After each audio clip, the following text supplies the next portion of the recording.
Hello my friends. Welcome to the Diary Stories channel.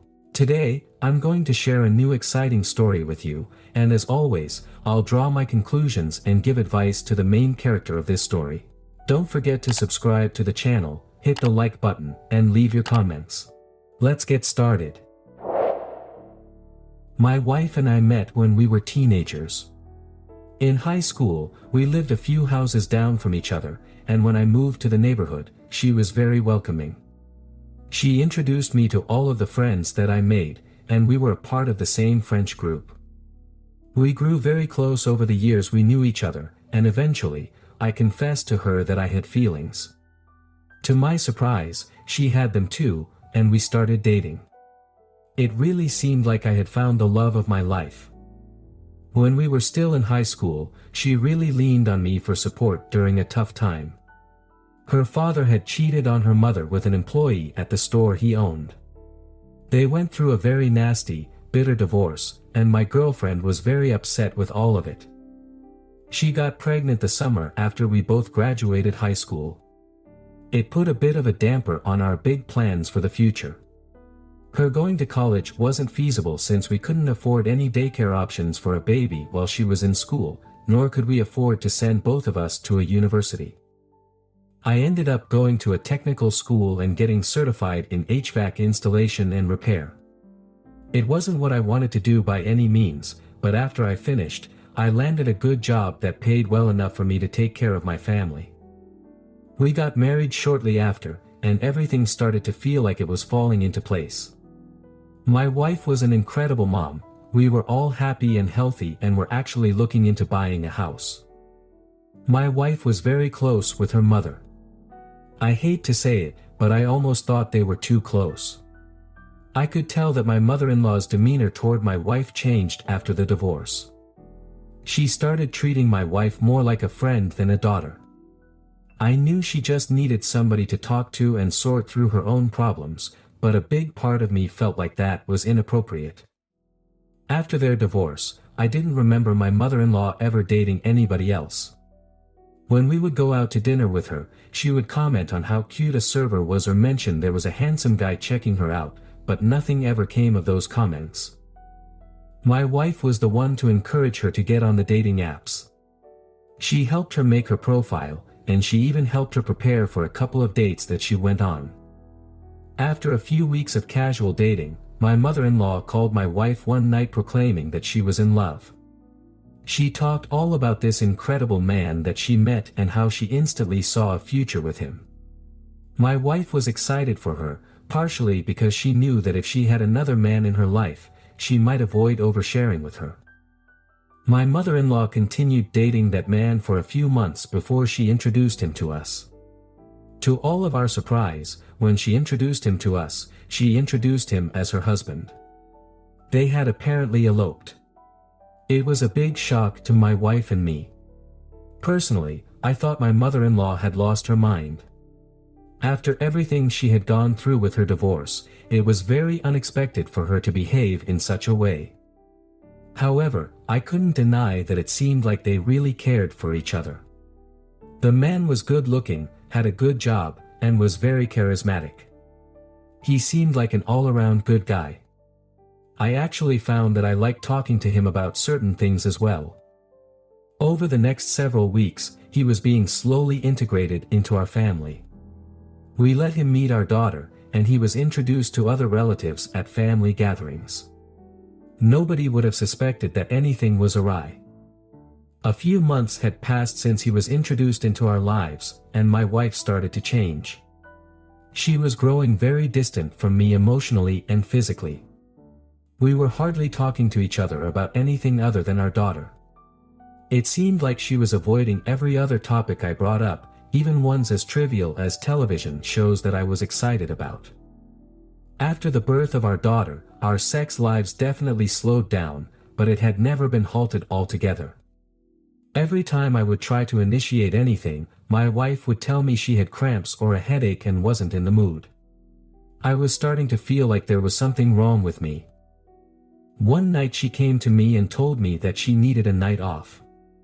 I was kind of confused about what she meant because she didn't have a job.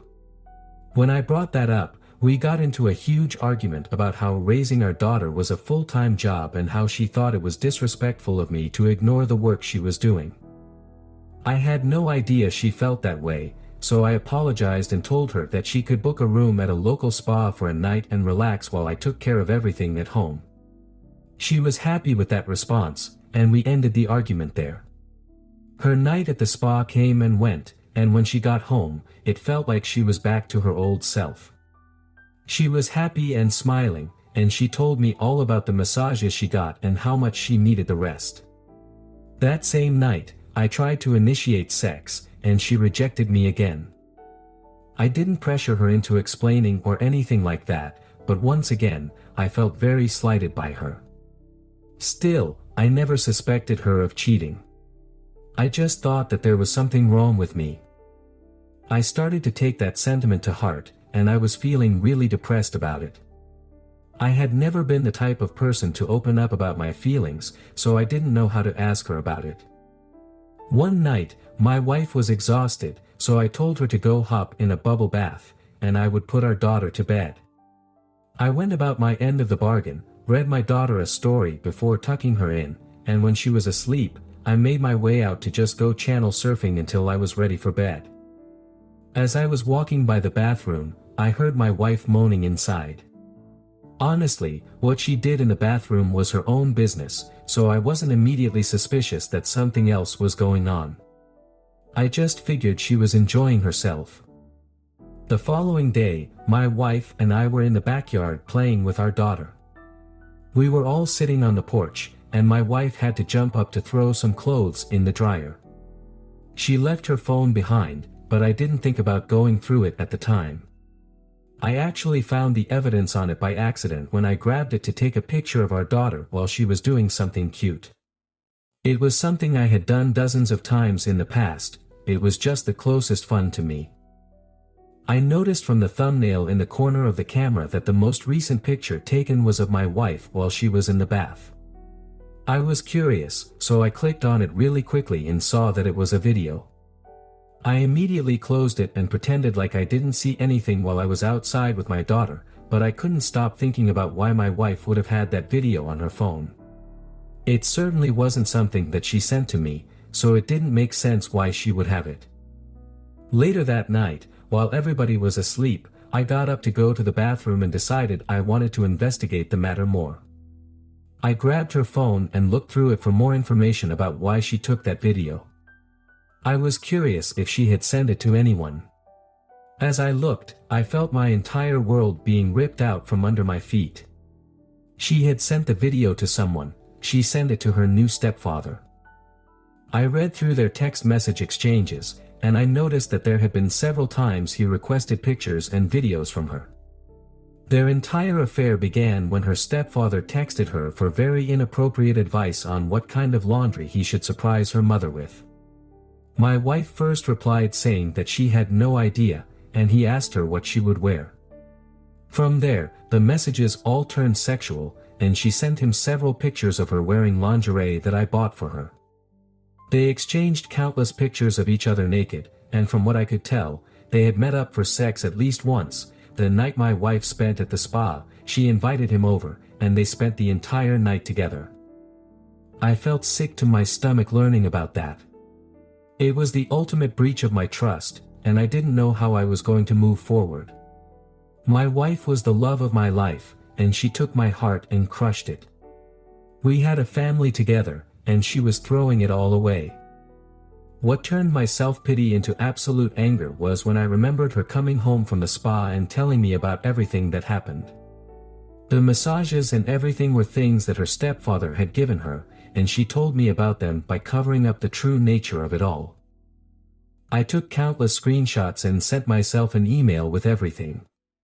I would be using all of that in our impending divorce. Before I gave her the papers, I knew right away that I wanted to get back at her in some way. They both needed to face the consequences of what they did. Some time had passed, and I was still trying to figure out how I wanted to go about ending my marriage.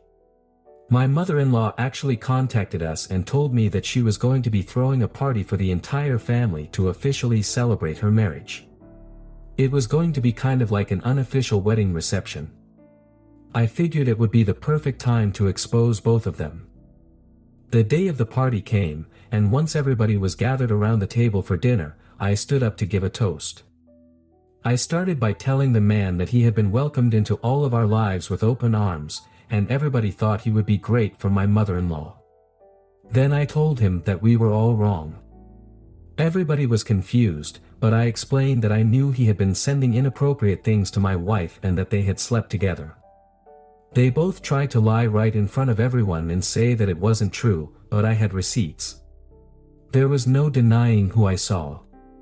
At the end of it, I handed my wife the divorce papers that I had filed days before and told her that I wanted her out of our house. My mother-in-law was absolutely heartbroken, more so from the betrayal of her daughter sleeping with the man she loved than anything. My wife chased after me when I walked away, trying to convince me to have a conversation with her. I told her that she wasn't worth my time anymore and that she should try to talk to her mother, who she stabbed in the back. A few days after all of that, my former mother-in-law reached out to me and told me that she was very sorry about everything that happened. She felt guilty for bringing that man into everyone's lives. Right away, I told her that it wasn't her fault. If they were both willing to cheat so easily, it was bound to happen in the future. She told me that she was trying to find a way to forgive her daughter but didn't think that she could. My wife and I ended up getting divorced, and I have the house in custody of our daughter. I still stay in touch with my former mother-in-law because I know how difficult it has all been for her, and the last thing I wanted was for her to feel like she lost her granddaughter too. I hardly talk to my wife anymore, aside from arrangements for custody changes and visits. My mother-in-law divorced her husband and was actually entitled to spousal support from him. So, it's nice knowing that he's giving her a good portion of his paychecks now.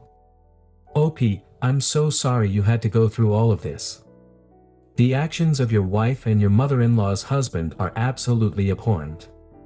Cheating is already horrible as it is, but to betray your husband and mother the way that your wife did is despicable. I honestly wonder how she was able to sleep at night when she was doing what she did. You did the right thing by telling everybody when you found out. It seems like the affair was going on for quite some time, that's why she was pulling away from you, and you could sense that. It's awful how she told you about everything that happened at the spa when she got back. It definitely seems like she was telling you about the affair in some sick way. I'm glad that you still have a good relationship with your former mother-in-law. She definitely deserves to still see her granddaughter after everything that happened. I know for both of you, it's going to be very difficult to move on and try to find other people, especially for her after being cheated on by 2 husbands. I wish both of you nothing but the best in the future. My conclusion to this story and advice to the author. The main character in this story has gone through a challenging and emotionally painful experience. Here is some advice for him. Seek professional support. Going through a divorce and discovering infidelity can be emotionally overwhelming. Consider seeking the support of a therapist or counselor to help navigate your emotions and provide guidance on coping strategies. Prioritize self-care. Take care of your mental and physical well-being. Engage in activities that bring you joy and relaxation. Exercise, maintain a healthy diet, and ensure you get enough rest. Communication is key. If you have a child together, it's crucial to maintain open and honest communication with your ex-wife about co-parenting arrangements.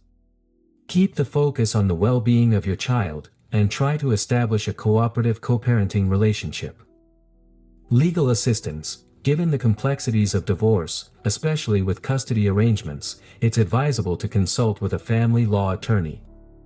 Ensure your rights and responsibilities are protected, and seek legal advice on matters such as child custody, support, and property division.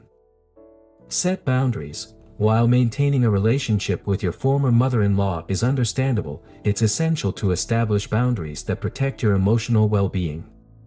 Ensure the relationship does not hinder your ability to move forward and heal. Focus on personal growth. use this challenging time as an opportunity for personal growth. Explore new interests, set personal goals, and invest time in self-improvement. This can help you rebuild your life and identity outside of the previous relationship. Forgiveness is a process. Forgiving may take time, and it's a process that varies for everyone. Understand that forgiveness is not about condoning the actions but about freeing yourself from the burden of resentment. Focus on healing yourself rather than seeking revenge. Build a support system. Surround yourself with friends and family who provide positive support. Having a strong support system can help you navigate the emotional challenges of divorce and infidelity. Take your time. Healing is a gradual process, and it's essential to give yourself the time needed. Don't rush into new relationships or major life decisions. Take the time to reflect, understand, and rebuild at your own pace. Learn from the experience. Use this challenging experience as an opportunity for self-reflection. Consider what you've learned from the relationship and the divorce process, and use these insights to shape a healthier and more fulfilling future.